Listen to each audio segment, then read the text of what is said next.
kasih kepada Ibu Kepala Sekolah Haji Siti Nuraini, SPDMM. Kemudian yang saya terima kasih banyak pula kepada rekan-rekan guru yang sempat hadir hari ini.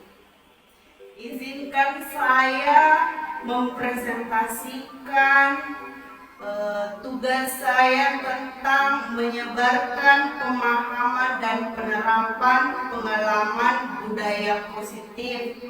Ini tugas saya berkaitan dengan aksi nyata modul 1.4 tentang budaya positif.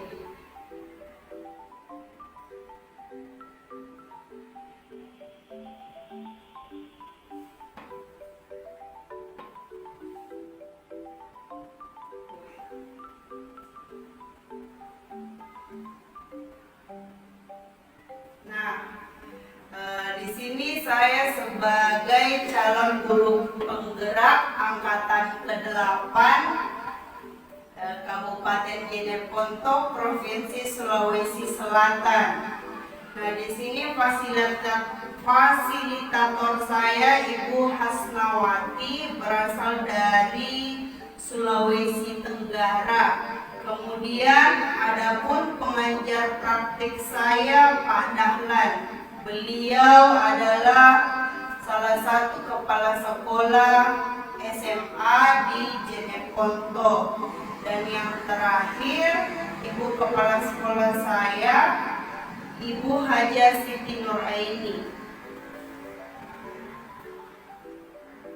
Next, kemudian teman-teman guru yang saya hormati, di sini saya ingin menjelaskan tentang konsep utama dari budaya positif itu ada 8, mohon maaf, ada 8. Yang pertama di sini adalah perubahan paradigma belajar. Kemudian yang kedua, disiplin positif. Yang ketiga, nilai-nilai kebajikan. Keempat itu adalah kebutuhan dasar manusia. Kelima, motivasi perilaku manusia. Keenam, posisi kontrol. Dan yang ketujuh, keyakinan kelas. Dan yang terakhir adalah segitiga restitusi. Nah, kita akan kupas habis ke-8 hal tersebut. Yang pertama di sini kita perlu memahami bahwa sekarang kita mengacu kepada profil pelajar Pancasila. Nah, di sini tentang perubahan paradigma baru. Perubahan paradigma baru dalam pembelajaran sangat diperlukan untuk meningkatkan mutu pendidikan. Kemudian, adapun paradigma baru yang dimaksud adalah merancang pembelajaran berdasarkan prinsip pembelajaran berdiferensiasi, sehingga para murid belajar sesuai dengan kebutuhan, minat atau bakat yang dimilikinya untuk mewujudkan profil pelajar Pancasila.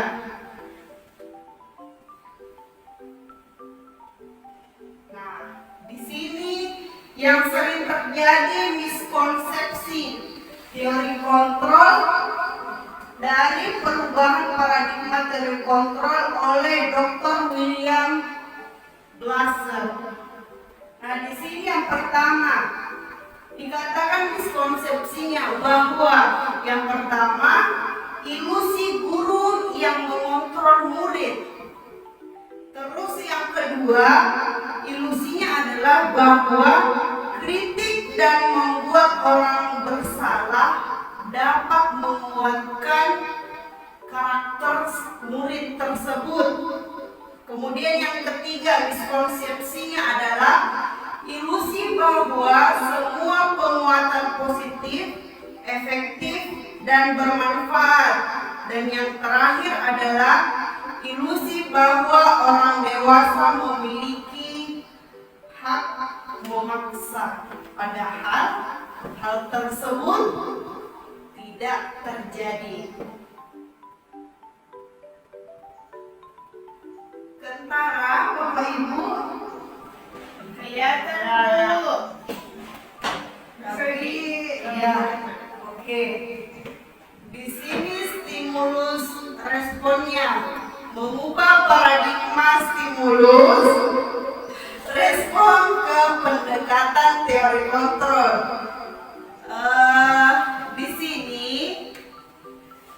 salah satu contoh yang bisa saya gambarkan di sini yaitu stimulus respon yang mengatakan bahwa realita kebutuhan manusia itu sama atau kebutuhan murid itu sama, tapi teori kontrol dibantahkan oleh teori kontrol bahwa realita kebutuhan manusia itu berbeda-beda. Contohnya murid kita di sini di tempat ini, ibu guru semua juga pasti memiliki perbedaan, tidak semua sama.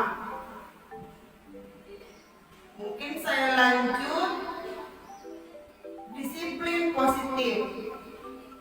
Kita ketahui bersama juga di sini disiplin. Mulai dari disiplin itu berasal dari bahasa Latin. Disiplin di sini berarti adalah belajar. Kemudian disiplin positif. Disiplin positif yang dimaksud adalah menumbuhkan disiplin yang didorong dalam diri anak tanpa adanya hukuman dan hadiah. Ada di sini Bapak Ibu yang sering memberi hadiah kepada anaknya? Ya, berupa apa? Saya memberikan berupa permen, ya, berupa alat tulis, atau kadang berupa benda seperti kaos kaki, topi dan sebagainya, atau sesuai kebutuhannya siswa di kelas. Oke, siap. Ada lagi Bapak Ibu guru? Saya hukuman. Ya, yang satu hukuman. Oke. Kalau saya paling sering kasih pujian, Bu. Oh, pujian, luar biasa. Nah, di sini ternyata dari hukuman, hadiah itu sama halnya dengan hukuman. Kalau kita memberi hadiah, sama halnya dengan hukuman. Kenapa? Nanti akan terjawab di belakang. Kemudian, apa tugas seorang pendidik di sini? Sebagai pendidik, tujuan kita adalah untuk menciptakan anak-anak yang memiliki disiplin diri, kemudian sehingga mereka bisa berperilaku dengan mengacu pada nilai-nilai kebajikan universal. Di sini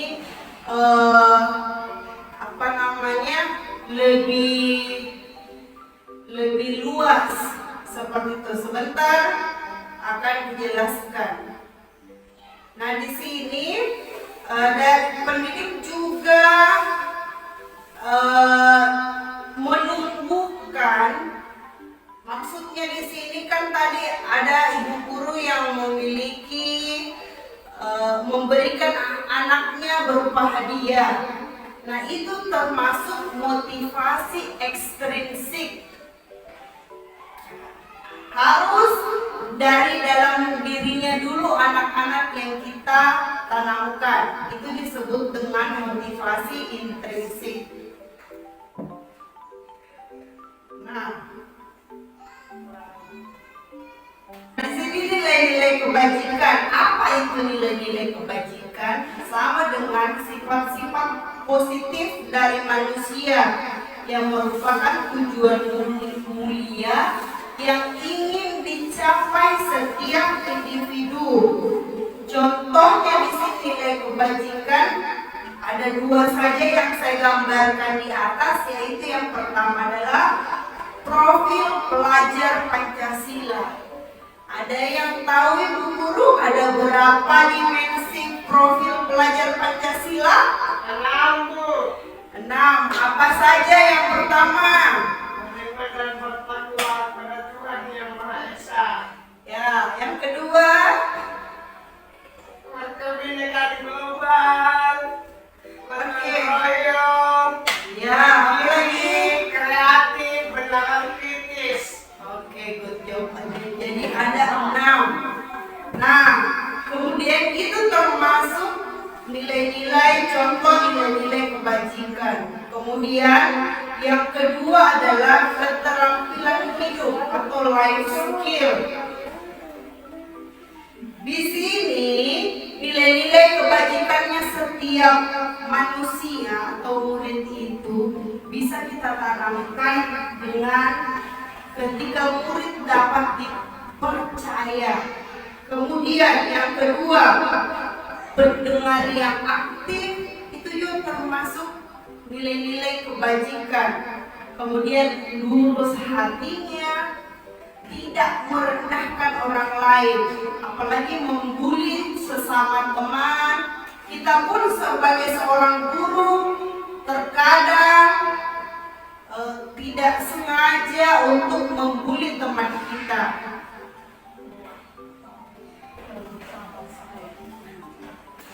Oke, next. Di sini pula Ibu Guru kita masuk ke poin selanjutnya adalah perlu kita ketahui bersama bahwa ada 5 kebutuhan dasar manusia. Yang pertama adalah bertahan hidup. Contohnya bertahan hidup apa? Kalau kita tidak makan, bisa tidak kita hidup? Tidak. Kalau kita tidak minum, bisa tidak kita hidup? Tidak. Nah, itu yang dikatakan kebutuhan dasar manusia adalah yang pertama bertahan hidup. Oke, yang kedua adalah kasih sayang dan rasa diterima. Di sini ketika kita sesama manusia pasti ingin disayang, diberikan rasa sayang. Caranya adalah kita dipedulikan. Anak didik kita pun demikian. Ada di sini yang belum menikah, Saya masih hidup kita tetap hidup. Ya betul, karena kasih sayang bukan hanya dari pasangan, tetapi orang-orang di sekitar kita, lingkungan kita. Kemudian yang ketiga adalah penguasaan. Kita juga butuh namanya penguasaan, harga diri tak, keinginan tak untuk dianggap, bilang ada kak di sini, anggap kak juga. Kemudian yang keempat, kebebasan. Di sini juga kita butuh namanya kebebasan. Apa itu kebebasan? Adalah mandiri, bebas memilih pilihan tak. Yang mana dulu yang mau kita kerjakan, kita mau kemana. Kita butuh juga yang namanya kebebasan. Dan yang terakhir adalah kesenangan. Siapa bapak ibu guru di sini yang senang dengan shopping? Semuanya guru ya. Saya tidak, Bu. Pasti semuanya senang dengan shopping. Ya, saya pun demikian. Kemudian, Saya senang membantu. nah, luar biasa Bu Hijrah ini ya. Motivasi perilaku manusia. Di sini motivasi perilaku manusia dikelompokkan menjadi 3. Yang pertama adalah untuk menghindari ketidaknyamanan. Misalnya, di sini perilakunya saya ke sekolah mau cepat-cepat datang ke sekolah karena tidak mau dihukum sama kepala sekolahku membersihkan, misalnya seperti itu, atau ditegur. Kemudian yang kedua, untuk mendapatkan barang atau penghargaan, mau gak dipuji. Mau gak saya datang ke sekolah, saya nomor 1 datang ke sekolah karena ada sesuatu, mau gak dipuji sama teman-temanku. Dan yang terakhir adalah untuk menjadi orang yang mereka inginkan dan menghargai diri sendiri dengan nilai-nilai yang mereka percaya. Kita datang ke sini betul-betul memang niat tak nilai-nilai yang mau kita tanamkan, menghargai waktu, menghargai orang lain, disiplin, itu yang mau kita tanamkan. Bukan berdasarkan motivasi-motivasi ekstrinsik, tapi motivasi intrinsik. Kemudian di sini perlu saya jelaskan mungkin apa bedanya hukuman, konsekuensi, dan apa itu restitusi. Di sini hukuman itu sifatnya tiba-tiba atau tidak terencana. Kemudian yang kedua, murid tidak tahu apa yang akan terjadi. Misalnya kita mau hukum anak-anak, sini apa ya contohnya? Misalnya dia tidak piket dalam kelas, tiba-tiba langsung kita menghukum anak-anak. Sekarang coba lari keliling lapangan, itu adalah hukuman yang tidak nyambung antara apa yang kita berikan sama anak-anak.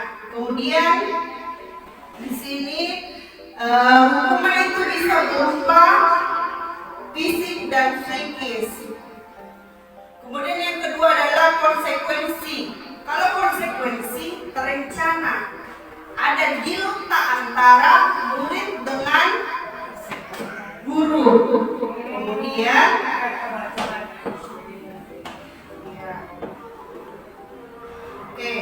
kemudian di sini konsekuensi sikap guru selalu memonitor anak-anak, tetapi murid dibuat tidak nyaman. Kemudian yang terakhir adalah restitusi. Apa itu restitusi? Adalah proses menciptakan kondisi bagi murid untuk memperbaiki kesalahannya. Kemudian yang kedua adalah kolaborasi antara guru yang mengajarkan murid untuk menemukan sendiri solusinya dari permasalahannya. Mungkin Bapak Ibu guru sering melakukan apa di sini? Hukuman, konsekuensi, atau restitusi? Hukuman. Ada juga konsekuensi dengan membuat peraturan kelas. Oke, peraturan kelas ketika membuat peraturan kelas Juga termasuk konsekuensi yang ya. ada kesepakatan antara murid dan gurunya. Ya betul, itu masuk di konsekuensi. Kemudian saya lanjut dulu. Nah di sini yang sering 5 posisi kontrol yang perlu kita ketahui bersama. Yang pertama adalah guru sebagai penghukum. Kemudian yang kedua adalah guru sebagai pembuat merasa bersalah. Kemudian yang ketiga adalah sebagai teman, kita mengajak siswa sebagai teman. Kemudian yang keempat adalah guru itu sebagai pemantau, dan yang terakhir adalah manajer. Apa perbedaannya? Contoh kasusnya seperti ini. Saya langsung saja penghukum. Adi, kamu ini bagaimana ya? Kamu sudah berjanji dengan ibu tidak akan terlambat lagi. Kamu kenapa ya? Senang sekali mengecewakan ibu. Ibu benar-benar kecewa sekali. Itu salah satu kata yang dilontarkan bagi orang yang penghukum, atau bisa langsung caranya dia menghukum adalah Coba ambil karena kamu terlambat. Sekarang kamu keliling lapangan yang tidak nyambung ceritanya apa namanya tidak nyambung antara kesalahannya dengan hukumannya, itu disebut dengan penghukum. Kemudian pembuat merasa bersalah. Terlambat lagi, pasti terlambat lagi, selalu datang terlambat. Kapan ya bisa datang tepat waktu? Kamu tidak, ini ada sambungannya lagi. Kamu tidak kasihannya sama ibu. Ibu nanti dimarahi sama kepala sekolah kalau kamu sering datang terlambat.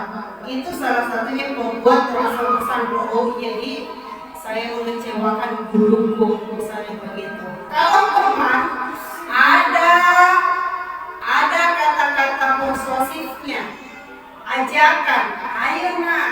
Nah, contohnya begini, Adi, ayolah, bagaimana sih? Kamu kemarin sudah janji ke bapak, ke ibu, kenapa terlambat lagi? Ada kayak ajakannya. Kemudian selanjutnya adalah pemantau. Di sini pemantau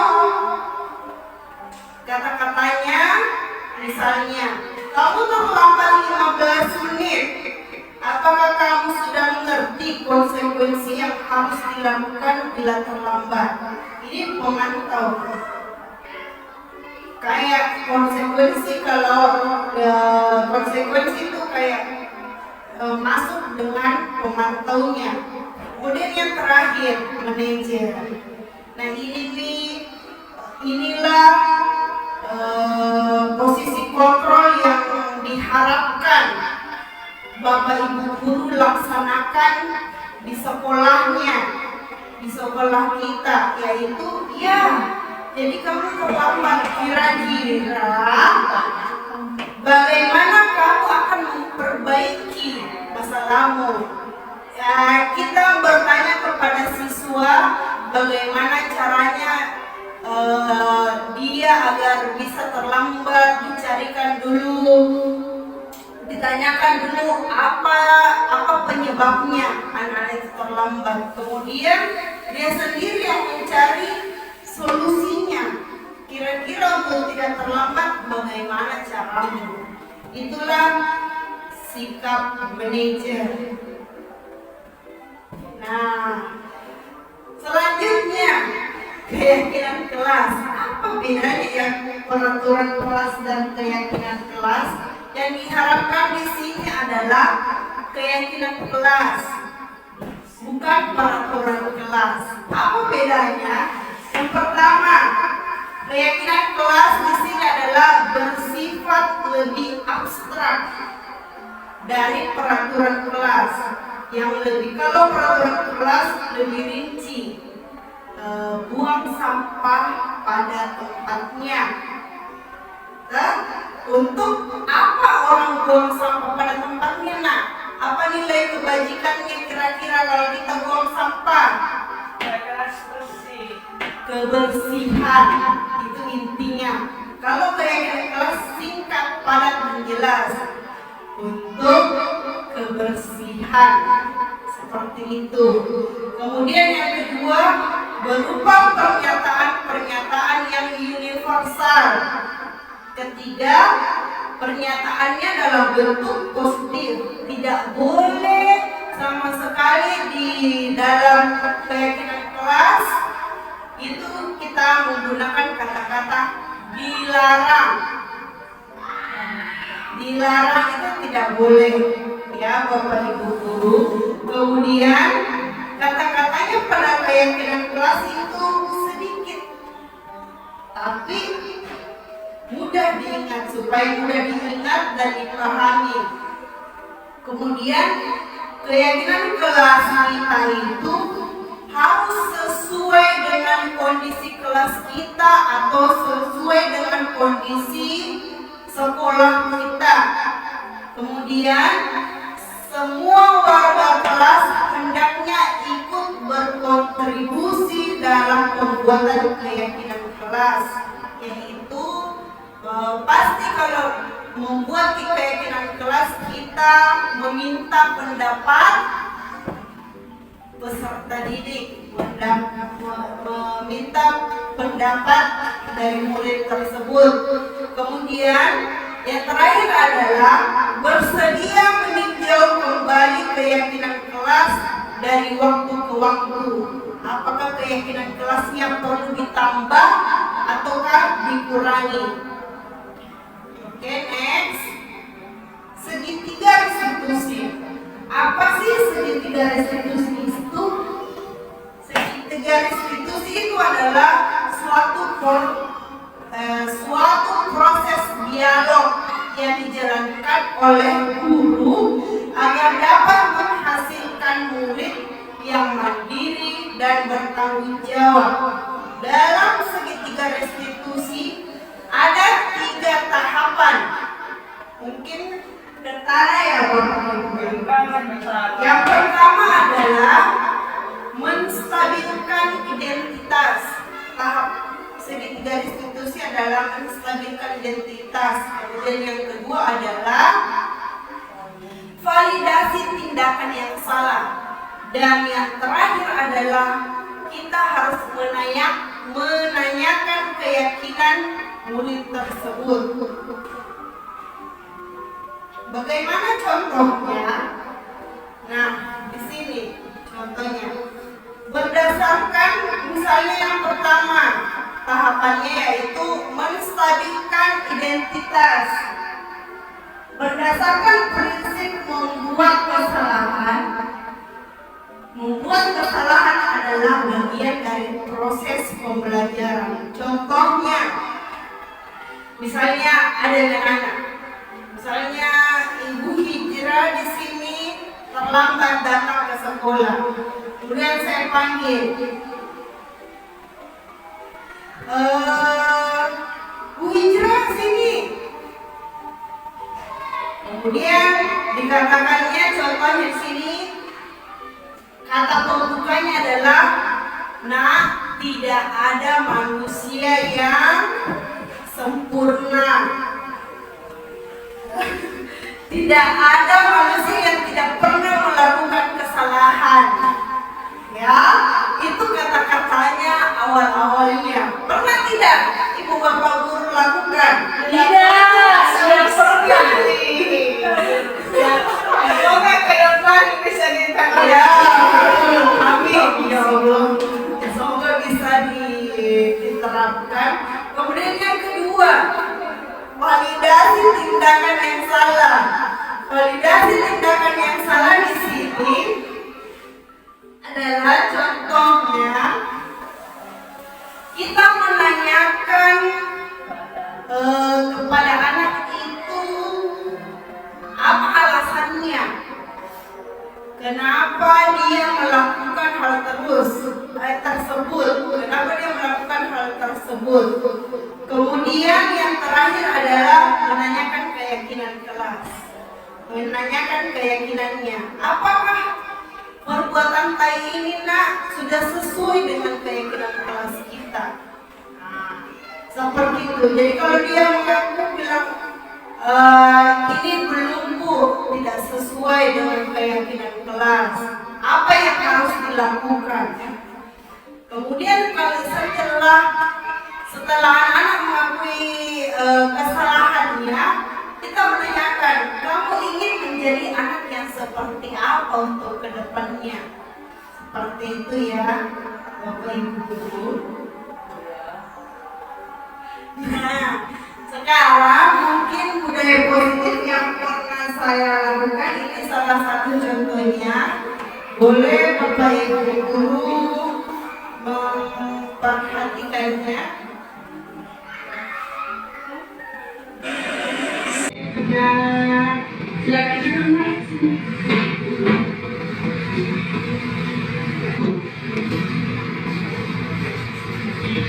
Sudah jajan? Sudah Bu. Sudah tahu tidak kenapa Ibu Sukma panggil datang ke sini? Tidak Bu. Nah, ibu dapat laporan dari guru piket katanya Tegar sudah terlambat ya? Ya Bu. Menurut ingatan Tegar itu datang terlambat ke sekolah sudah berapa kali? 1 minggu Bu. Lumayan ya nak. Sering terlambat itu suatu kesalahan bukan? Kesalahan Bu. Baik Tegar, kesalahan itu adalah hal yang manusiawi. Setiap manusia pasti pernah melakukan kesalahan. Tapi yang paling penting adalah bagaimana kita memperbaiki kesalahan itu agar tidak terulang kembali. Betul tidak? Betul. Oke.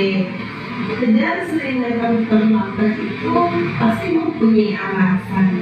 Kira-kira alasannya Tegar apa nak? Karena saya suka begadang, ditambah saya bermain game sampai larut malam. Iya. Kamu tahu keyakinan kelas yang sudah kita sepakati nak? Sudah Bu. Kalau datang terlambat itu sesuai keyakinan kelas kita tidak?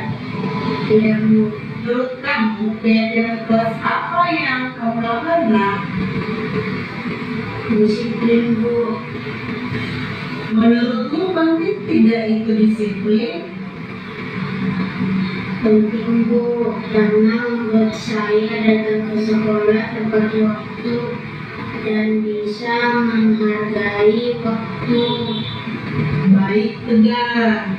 Nah, disiplin itu sangat penting bagi diri kita dan orang-orang di sekitar kita, karena kita dapat menghargai waktu serta kita juga dapat menjaga rasa kepedulian. Iya Bu, saya menyesal sudah sering terlambat.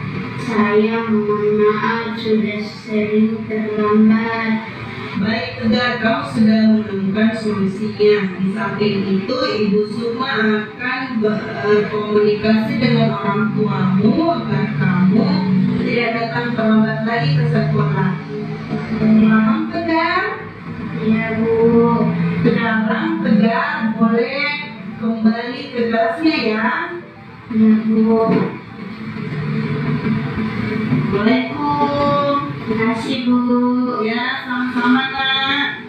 Assalamualaikum warahmatullahi wabarakatuh. Perkenalkan, nama saya Tidak Muhammad Takir, kelas 6. Terima kasih banyak Ibu Guru. Bukan, saya tidak akan begadang lagi agar tidak terlambat ke sekolah lagi. Assalamualaikum Bunda. Salam. Kamu sedang apa nak? Saya lagi sedang mengerjakan matematika. Kamu belum menyelesaikan tugas PR matematika yang Ibu berikan kemarin ya? Iya Bu. Coba berdiri nak. Nah Bunda tidak mengerjakan PR tidak apa-apa nak, karena Bunda bukan satu-satunya anak yang tidak mengerjakan PR. Kemarin ada beberapa teman Bunda tidak mengerjakan PR. Iya kan nak? Iya Bu. Nah, Bunda melakukan kesalahan ini pasti ada alasannya. Kenapa ya nak ya? Iya Bu, kemarin saya pergi ke rumah saya. Saya pulang sudah kemarahan, jadi saya lupa untuk mengerjakan PR. Oh, begitu ya nak. Dan Bunda sudah melakukan hal baik karena sudah mengakui kesalahannya. Selanjutnya dari kesalahan itu, apakah Anda melanggar keyakinan kelas kita? Iya Bu, saya sudah melakukan keyakinan kelas kita. Kira-kira keyakinan kelas apa yang dilanggar oleh anak muda? Saya mendalilkan bahwa tidak mengucapkan dalam tersebut. Menurut Buddha, penting tidak rasa tanggung jawab itu, Nak? Penting, Bu. Kalau sudah tahu itu penting, kira-kira apa yang akan dilakukan Nak Buddha untuk memperbaiki kesalahannya ke depannya? Saya akan mengerjakan tes sebelum penularan ke sekolah. Bagus, Nak. Jika Nak Buddha sudah memperbaikinya, kira-kira Nak Buddha akan menjadi anak yang seperti apa ke depannya? Saya akan menjadi anak yang berani bertanggung jawab. Sekarang Nak Buddha sudah tahu apa yang akan dilakukan ke depannya. Selanjutnya, Nak Buddha silakan duduk kembali, kemudian menunggu materi selanjutnya. Baik, Bu. Terima kasih. Assalamualaikum. Waalaikumsalam. Assalamualaikum warahmatullahi wabarakatuh. Nama saya Berwairan Amadani, kelas 6 SD. Saya merasa senang karena ketika saya tadi tidak mengerjakan PR, saya tidak dihukum oleh Kusuma. Saya diajar untuk perbaiki kesalahan saya.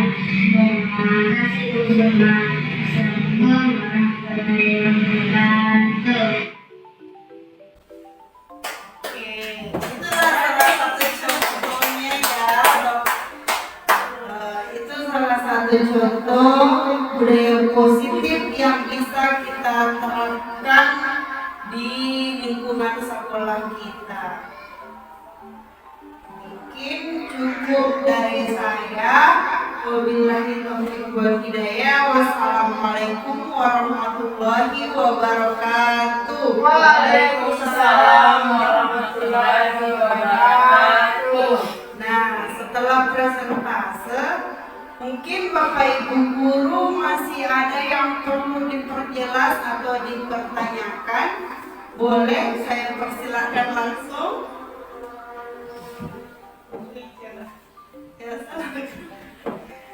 Saya Iya, silakan. saya tadi tertarik. Ya. Bismillahirrahmanirrahim. Terima kasih atas kesempatan yang diberikan kepada saya, Bu Suma. Saya tadi tertarik dengan keyakinan keras.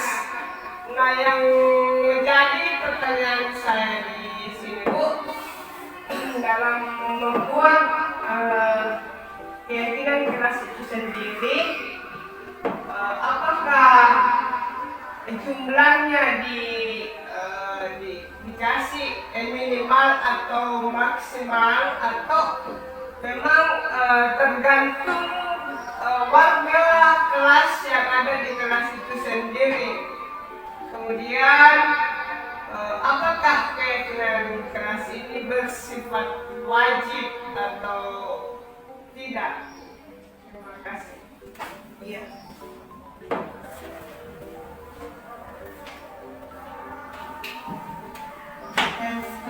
Ya, terima kasih banyak. Tepuk tangan dulu untuk Ibu aku ini.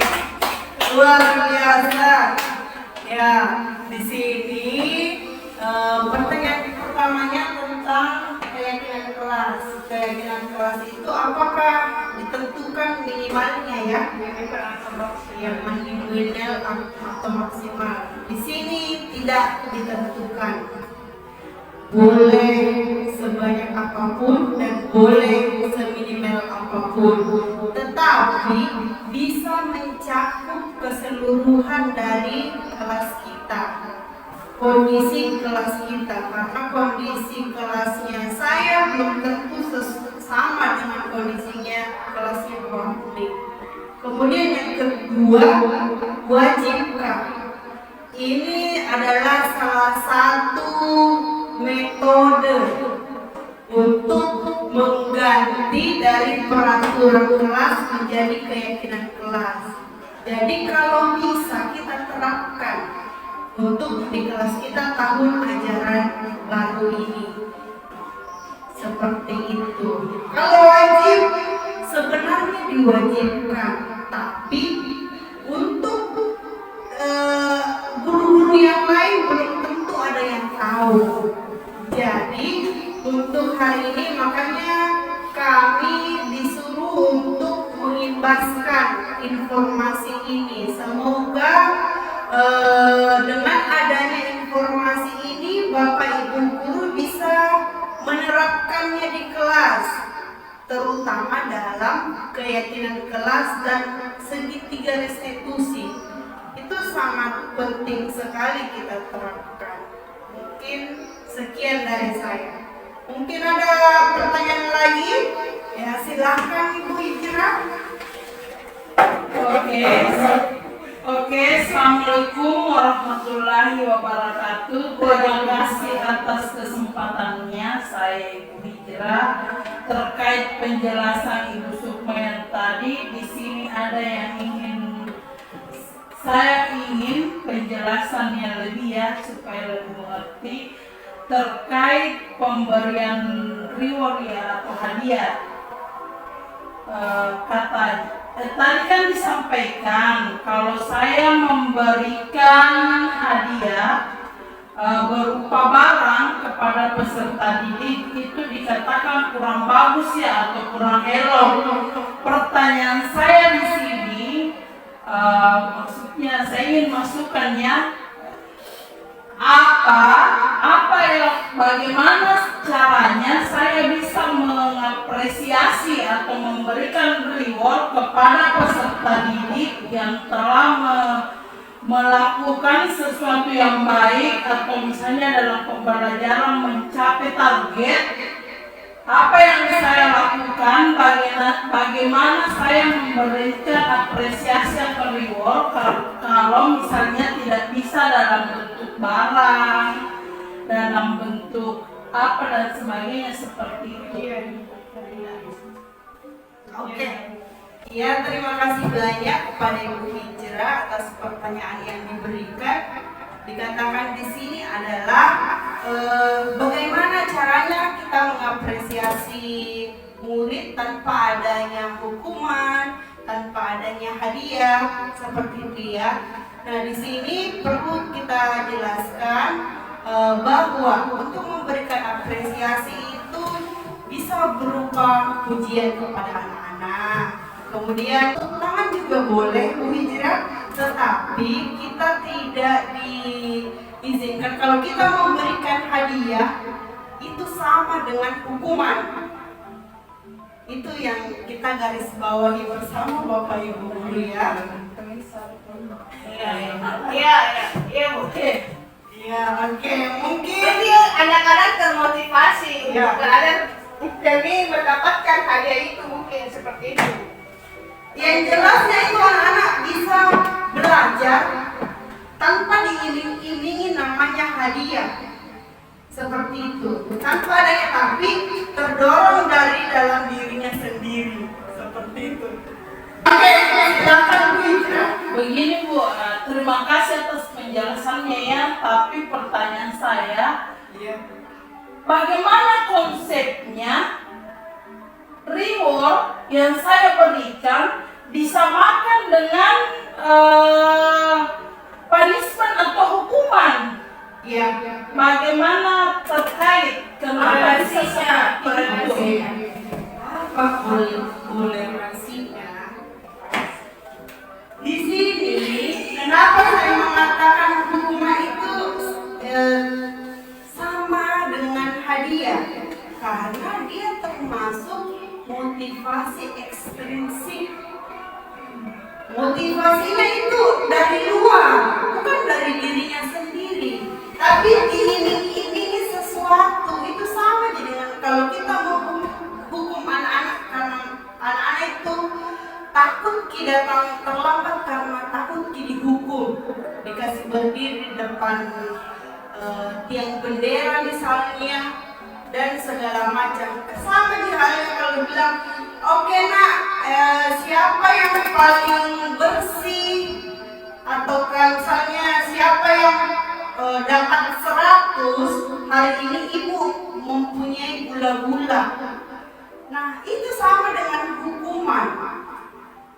Seperti itu kan, karena dia kayak kita motivasi anak-anak karena diiming-imingi. Jadi ketika Bapak Ibu guru suatu hari tidak memberikan suatu hadiah, pasti berbeda perilakunya anak-anak.